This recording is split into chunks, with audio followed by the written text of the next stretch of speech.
നമസ്കാരം. ഇന്ന് നമ്മൾ സംസാരിക്കാൻ പോകുന്നത് ഗായത്രി മന്ത്രത്തെക്കുറിച്ചാണ്. പക്ഷെ കുറച്ചൊരു വ്യത്യസ്തമായ രീതിയിൽ അതിന്റെ പിന്നിലുള്ള ശാസ്ത്രീയമായ വശങ്ങളെക്കുറിച്ചാണ് നമ്മൾ നോക്കാൻ പോകുന്നത്. അതും ആഴത്തിലുള്ള ആത്മീയ ഗ്രന്ഥങ്ങൾ പറയുന്നതനുസരിച്ച്. അപ്പോ നമുക്ക് ഈ ഒരു ചോദ്യത്തിൽ നിന്ന് തന്നെ തുടങ്ങാം അല്ലേ?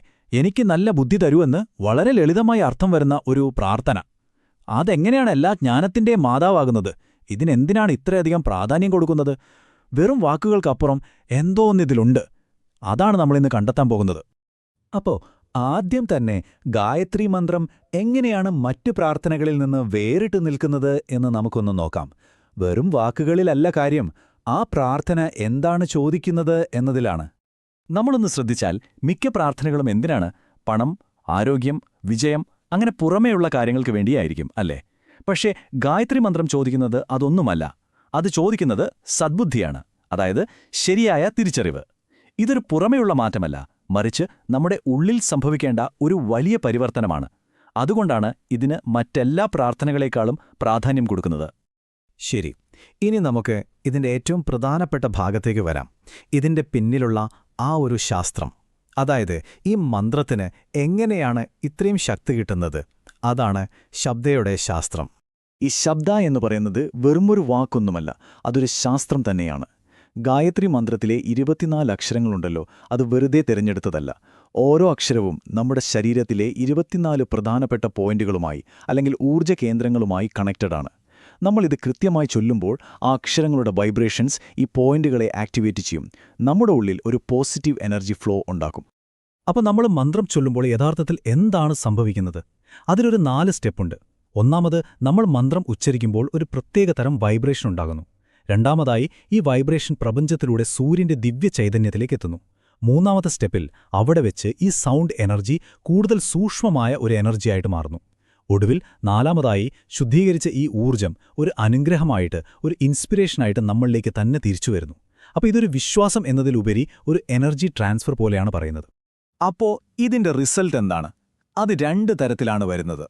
ഒന്ന്, നമ്മുടെ ഉള്ളിൽ തന്നെ അറിവിന്റെയും തിരിച്ചറിവിന്റെയും പുതിയ വാതിലുകൾ തുറക്കും. രണ്ടാമത്തത്, നമ്മുടെ ജീവിതത്തിലെ പ്രശ്നങ്ങളെയും പഴയ കർമ്മങ്ങളുടെ ഭാരത്തെയുമൊക്കെ അതില്ലാതാക്കാൻ സഹായിക്കും. ചുരുക്കി പറഞ്ഞാൽ, ഒരേ സമയം നമ്മുടെ ഉള്ളും പുറവും ക്ലീൻ ആവുകയാണ്. ഇനി നമ്മൾ ശരിക്കും ശ്രദ്ധിക്കേണ്ട ഒരു കാര്യത്തിലേക്കാണ് വരുന്നത്. ഗായത്രി മന്ത്രം എന്ന് പറയുന്നത് വളരെ പവർഫുള്ളായൊരു ടൂളാണ്. പക്ഷേ ഒരു ടൂൾ കയ്യിൽ കിട്ടിയതുകൊണ്ട് മാത്രം കാര്യമില്ലല്ലോ, അത് ഉപയോഗിക്കുന്ന ആളെ കൂടി ആശ്രയിച്ചിരിക്കും അതിന്റെ ഫലം, അല്ലേ? അതുപോലെ വെറുതെ യാന്ത്രികമായി മന്ത്രം ചൊല്ലിയതുകൊണ്ട് മാത്രം അതിന്റെ പൂർണ്ണമായ ഫലം കിട്ടില്ല. അതിനത്യാവശ്യമായി 4 കാര്യങ്ങൾ കൂടി വേണം. അതാണ് ഈ സാധനയുടെ 4 നെടും തൂണുകളെന്ന് പറയുന്നത്. എന്തൊക്കെയാണെന്ന് നോക്കാം. അപ്പോൾ ഇതാണ് ആ 4 തൂണുകൾ. 1, മന്ത്രം, അതായത് ആ വാക്കുകളുടെ ശക്തി.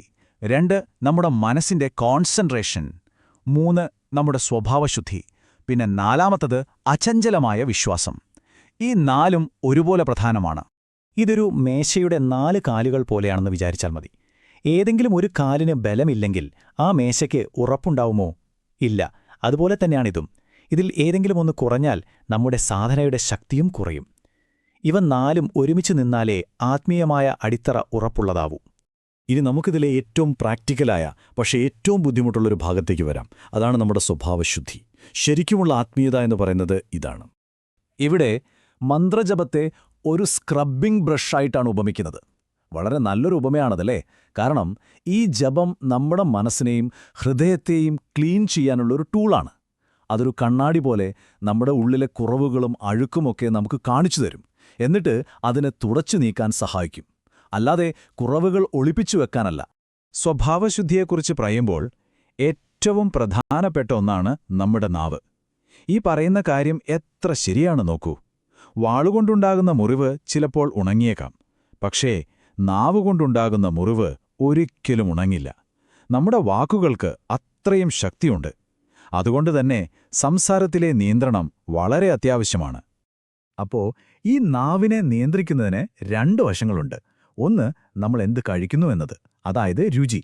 മറ്റൊന്ന്, നമ്മൾ എന്ത് പറയുന്നു എന്നത്, അതായത് സംസാരം. നമ്മൾ കഴിക്കുന്ന ഭക്ഷണം നമ്മുടെ ചിന്തകളെയും വാക്കുകളെയും സ്വാധീനിക്കും. അതുകൊണ്ട് നല്ല ഭക്ഷണം കഴിക്കുക. അതുപോലെ നമ്മൾ സംസാരിക്കുമ്പോൾ സത്യം മാത്രം പറയുക, നല്ല വാക്കുകൾ ഉപയോഗിക്കുക. പക്ഷേ വെറുതെ സംസാരം മാത്രം നിയന്ത്രിച്ചാൽ പോരാ. അതിന്റെ കൂടെ ഹൃദയവും ശുദ്ധമായിരിക്കണം. നമ്മുടെ പ്രവൃത്തികളിൽ നന്മ വേണം. മനസ്സിൽ സ്നേഹവും പ്രവൃത്തിയിൽ നന്മയുമുണ്ടെങ്കിൽ നമ്മുടെ വാക്കുകൾ തനിയേ നല്ലതായിക്കോളും. ഇവ രണ്ടും ഒരുമിച്ചു പോകണം.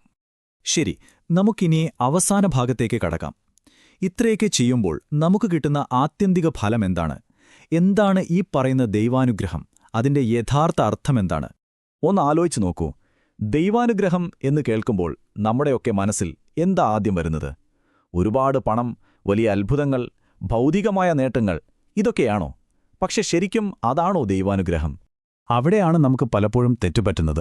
ദൈവാനുഗ്രഹം എന്ന് പറയുന്നത് പുറമേ നിന്ന് കിട്ടുന്ന പണമോ സമ്മാനങ്ങളോ ഒന്നുമല്ല. മറിച്ച് അത് നമ്മുടെ ഉള്ളിൽ തന്നെ സംഭവിക്കുന്ന ഒരു മാറ്റമാണ്. നമ്മുടെ അർഹതയ്ക്കനുസരിച്ച് നല്ല ഗുണങ്ങൾ നമ്മളിൽ നിറയുന്നതാണ് യഥാർത്ഥ അനുഗ്രഹം. ചുരുക്കി പറഞ്ഞാൽ അത് നമ്മളെ നല്ല മനുഷ്യരാക്കി മാറ്റുന്നു. ഈ അനുഗ്രഹം പ്രധാനമായും 3 രൂപത്തിലാണ് നമ്മളിലേക്കെത്തുന്നത്. ഒന്നാമതായി, നല്ല കാര്യങ്ങൾ ചെയ്യാനും ശരിയായ തീരുമാനങ്ങളെടുക്കാനുമുള്ള ഒരു ഇൻസ്പിറേഷൻ കിട്ടും. രണ്ടാമതായി, അത് ചെയ്യാനുള്ള കഴിവും യോഗ്യതയും നമ്മളിൽ വളർന്നുവരും. മൂന്നാമതായി, ആ നല്ല കാര്യങ്ങൾ ധൈര്യത്തോടെ പ്രവൃത്തിയിൽ കൊണ്ടുവരാനുള്ള ഒരു ആന്തരിക ശക്തിയും ലഭിക്കും. അപ്പോൾ ഇത് നമ്മളെ സ്വയം ശാക്തീകരിക്കുകയാണ് ചെയ്യുന്നത്. ഇതാണ് ഇതിലെ ഏറ്റവും പ്രധാനപ്പെട്ട പോയിന്റ്. നമ്മുടെ സ്വഭാവം നന്നാകുമ്പോൾ ഐശ്വര്യത്തിനുള്ള സാഹചര്യങ്ങൾ താനേ വന്നു ചേരും. അതായത് നമ്മുടെ ജീവിത സാഹചര്യങ്ങളെ നിയന്ത്രിക്കുന്നത് നമ്മുടെ സ്വഭാവമാണ്. നമ്മുടെ ഉള്ളു നന്നായാൽ പുറമേയുള്ള ലോകവും നമുക്ക് അനുകൂലമാകും. അപ്പോൾ മാറ്റം തുടങ്ങേണ്ടത് പുറത്തല്ല, നമ്മുടെ ഉള്ളിലാണ്. അപ്പോൾ നമ്മളിതിൽ നിന്നും മനസ്സിലാക്കേണ്ട ഗുണപാഠം ഇതാണ്: ഗായത്രി മന്ത്രം എന്ന് പറയുന്നത് ആഗ്രഹങ്ങൾ സാധിച്ചു തരുന്ന ഒരു മാന്ത്രിക വഴിയല്ല, മറിച്ച് അത് നമ്മളെ തന്നെ മാറ്റിയെടുക്കാനുള്ള ഒരു ശാസ്ത്രീയമായ വഴിയാണ്. ആ മാറ്റത്തിലൂടെ നമ്മുടെ ജീവിതത്തിൽ ലക്ഷ്യബോധവും ഐശ്വര്യവും സമാധാനവും കൊണ്ടുവരാൻ സാധിക്കും. ശബ്ദത്തിൽ തുടങ്ങി ആത്മാവിലേക്കെത്തുന്ന ഒരു വലിയ യാത്രയാണിത്. ഇനി ഈയൊരു വിശകലനം അവസാനിപ്പിക്കുമ്പോൾ ഞാൻ ഈയൊരു ചോദ്യം നിങ്ങൾക്ക് മുന്നിൽ വെക്കുകയാണ്. നമ്മൾ ഇന്ന് സംസാരിച്ച ഈ കാര്യങ്ങൾ, നല്ല സ്വഭാവം, അച്ചടക്കം, വിശ്വാസം, ഇതൊക്കെ നിങ്ങളുടെ ജീവിതത്തിൽ എങ്ങനെ ഉപയോഗിക്കാൻ പറ്റും? നിങ്ങളുടെ ജീവിതത്തെ കൂടുതൽ മെച്ചപ്പെടുത്താൻ, കൂടുതൽ ഉയരങ്ങളിലേക്ക് കൊണ്ടുപോകാൻ ഈ തത്വങ്ങളെ എങ്ങനെ പ്രയോജനപ്പെടുത്താമെന്ന് നിങ്ങൾ തന്നെ ഒന്ന് ചിന്തിച്ചു നോക്കുക. ഇന്ന് നമ്മൾ സംസാരിച്ച ഈ കാര്യങ്ങളെല്ലാം യുഗഋഷി പണ്ഡിറ്റ് ശ്രീറാം ശർമ്മ ആചാര്യയുടെ ദി സയൻസ് ഓഫ് മന്ത്ര എന്ന ഹിന്ദി പുസ്തകത്തിന്റെ ഒരു സംഗ്രഹമാണ്. ഈ അറിവ് നിങ്ങളുമായി പങ്കുവയ്ക്കാൻ സാധിച്ചതിൽ സന്തോഷം. നന്ദി.